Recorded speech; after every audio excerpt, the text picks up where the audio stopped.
बिस्मिल्लाहिर्रहमानिर्रहीम।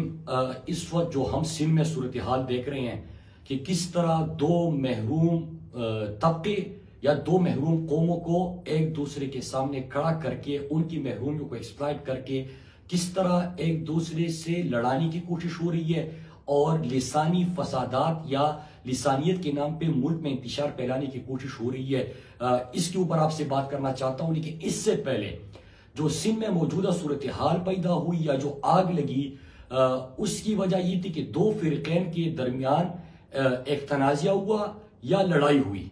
इसका लिसानियत से या कौमियत के नाम से कोई ताल्लुक नहीं था, लेकिन चूंकि दोनों महरूम कौमें हैं, दोनों की महरूमियां हैं। जिस तरह आप अगर साबिका जमशुदा अजला में देखें तो पिछले 2 दहाइयों से मुसलसल वहां पे दहशतगर्दी की जंग जिस तरह लड़ी गई और उन लोगों को अपने घर बार सब कुछ छोड़ना पड़ा, उनके घर तबाह हुए, उनके कारोबार तबाह हुए, उन्होंने पाकिस्तान की अमन की खातिर अपने घर बार छोड़ा और उनको पाकिस्तान के मुख्तलिफ हिस्सों में आबाद होना पड़ा।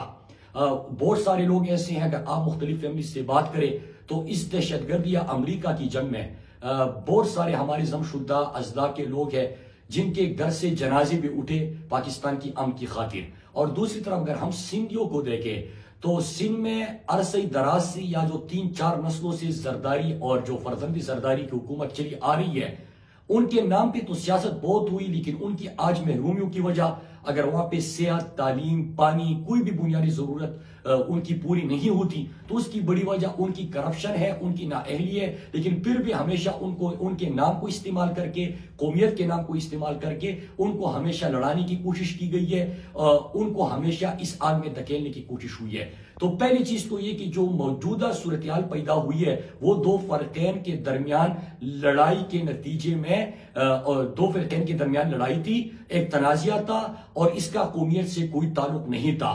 लेकिन इसको ये एक बहुत मुनज़्ज़म और बहुत बड़ी साजिश हो रही है पाकिस्तान के खिलाफ। मैं यहां पे आज मुखातिब हूं अपने पुख्तून भाइयों से, अपनी सिंधी भाइयों से, बल्कि मैं पूरी पाकिस्तान से मुखातिब हो कि इनका जो प्लान है मैं आपके सामने एक्सपोज करना चाहता हूं और दलाइल से करना चाहता हूं। और इसकी एक तारीख है।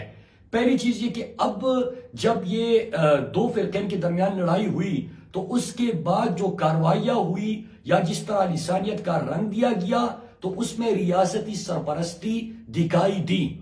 आप अगर वीडियोस देखे, मनाजिर देखे, वहां पे लोगों से बात करें तो जहां जहां पे पुख्तून था, अगर वो कोई होटल चला रहा है, कोई ढाबा चला रहा है, कोई वहां पे रिहाइश पजीर है, कोई वहां पे मजदूरी के लिए गए हैं, तो शरपंसन अनासिर जब उनके घर पे, उनके कारोबार पे दावा बोलते हैं तो आपको वहां पे पुलिस, मोबाइल पुलिस वैन नजर आएंगे, वहां पे आपको इंतजामिया की मौजूदगी नजर आएगी और वहां पे हुकूमत की खामोशी, इंतजामिया की खामोशी और वहां पे लॉ एंड ऑर्डर सिचुएशन जिनकी जिम्मेदारी है वहां पे अमन को बहाल रखना, वो तमाम वहां पे खामोशी से तमाशा देख रहे होते हैं। और ऐसे मनाजिर हमारे सामने आते हैं कि जिस तरह इंडिया में हम देखते हैं कि कहीं पे अगर कोई मुसलमान आबाद हो या मुसलमान आबादी हो तो उनको किस तरह हरासा किया जाता है, उनके ऊपर किस तरह आरएसएस के गुंडे हमला और होते हैं, ऐसे मनाजिर देखने को मिलते हैं।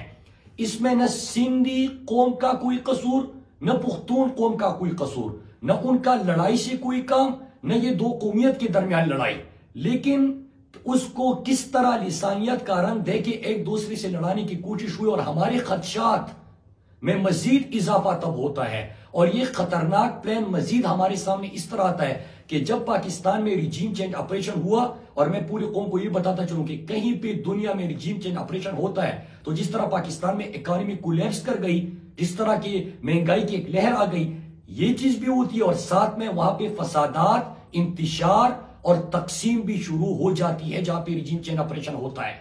और पाकिस्तान में जब रिजीम चेंज ऑपरेशन हुआ तो पाकिस्तान को जो मुत्तहिद रखने वाला, जो पाकिस्तानी की कौम के ऊपर सियासत करने वाला, जो पुख्तून, पंजाबी, बलूची, सिंधी, आजाद कश्मीर, हमारे सबके उर्दू जबान, गिलगित बल्तिस्तान, सबको मुत्तहिद रखने वाला इमरान खान था, वो तो हुकूमत से हटाया गया एक मुनज़्ज़म साजिश के जरिए। लेकिन जो लोग मुसल्लत किए गए उस रिजीम चेंज ऑपरेशन के खदशात और उसकी तबाहकारियां हमारे सामने इस सूरत सामने आई कि जो बाबर गौरी है उसको पाकिस्तान बुलाया जाता है और उसको क्लीन चिट दिलवाया जाता है। इस तरह राव अनवर को एक बड़े चैनल पे बिठा के सफाई दिलवाने का उसको मौका मिल जाता है। जो सेहत कार्ड था जमशुद अजला का साबिका फाटा का, वो सेहत इंसाफ कार्ड वफाकी हुकूमत की तरफ से खत्म किया जाता है। उनके बजट में इतनी कटौती की जाती है कि तनख्वाहें भी पूरी ना हो। और इस तरह गिलगित बल्तिस्तान के बजट में इतनी बड़ी कटौती होती है कि तारीख में इतनी बड़ी कटौती किसी ने नहीं देखी, बल्कि इमरान खान इनका बजट बढ़ा दिया था। और इस तरह आजाद कश्मीर में भी चीज शुरू हो जाती है।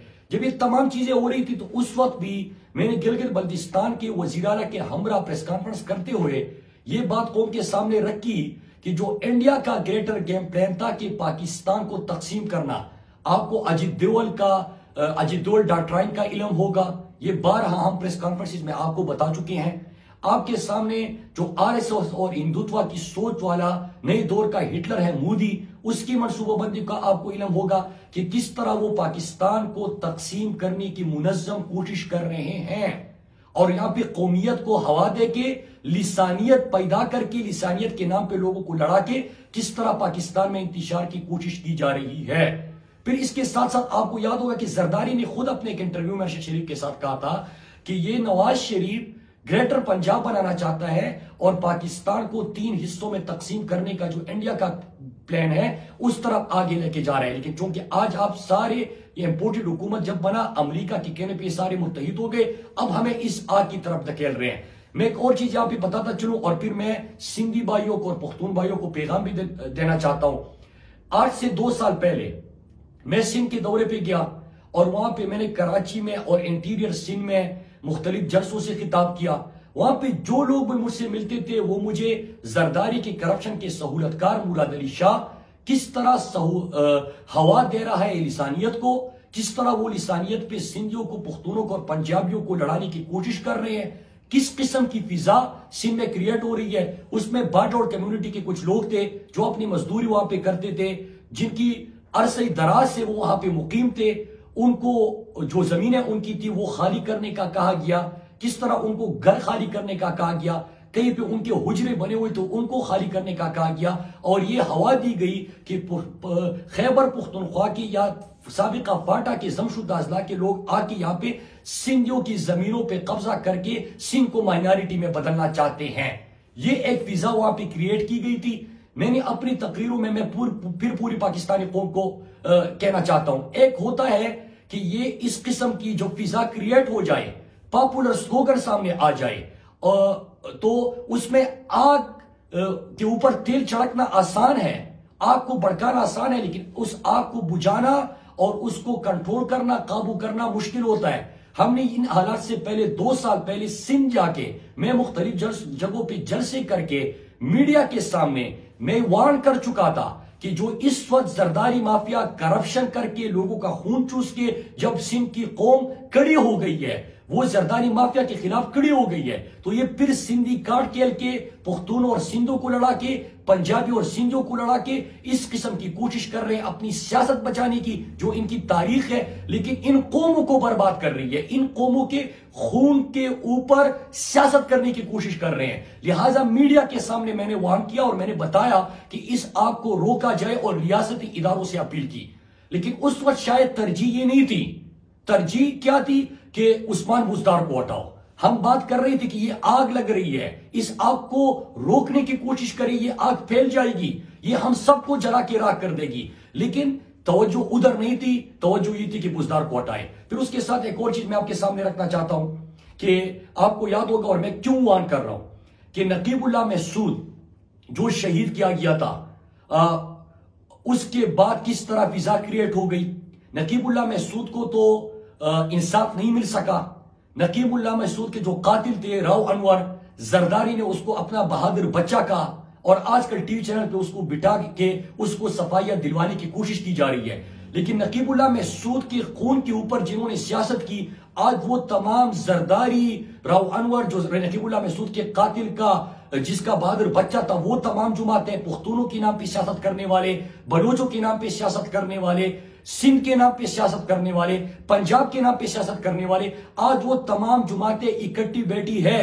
लेकिन नकीबुल्लाह महसूद की शहादत के बाद एक फिजा क्रिएट हुई थी, एक आग लगी थी, क्योंकि लोगों का गुस्सा है। आप अगर कबाइली अजला में, मलाकन डिवीजन में किसी से भी पूछिए, हर घर से जनाजा उठा है पाकिस्तान के अमन की खातिर। हर किसी का घर इसमें जला है, उनके घर के ऊपर फायरिंग हो चुकी है, बमबारी हो चुकी है, वो कीमत अदा कर चुके हैं इस जंग का, वो पाकिस्तान के अपना घर बार छोड़ चुके हैं। इस तरह अगर सिंधियों से पूछे तो उनकी भी महरूमिया बहुत ज्यादा है अरसे दराज से।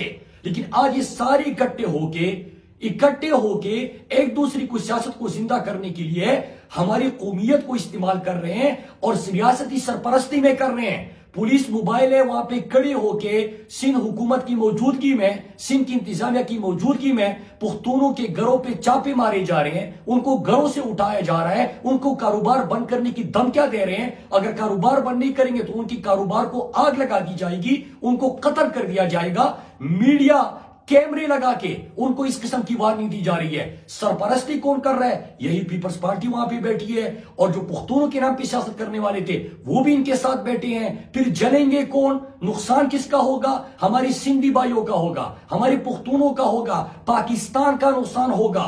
लिहाजा मैं इस वक्त फिर जो भी इदारे हैं, जिनकी भी जिम्मेदारी है लॉ एंड ऑर्डर, जिनकी भी जिम्मेदारी है कि वो पाकिस्तान में अमन को कायम रखे, जो इंडिया के ग्रेटर गेम प्लान को रोके, उसको रोकने की कोशिश करे, जो पाकिस्तान में इंतशार को फैलाने से रोके, जो लिसानियत की हवा दे रहे हैं उसको रोके, ये जिस की भी जिम्मेदारी है मैं उनको वार्न कर रहा हूं कि इस आग को काबू करे, वरना ये हम सबको जला के राख कर देगी।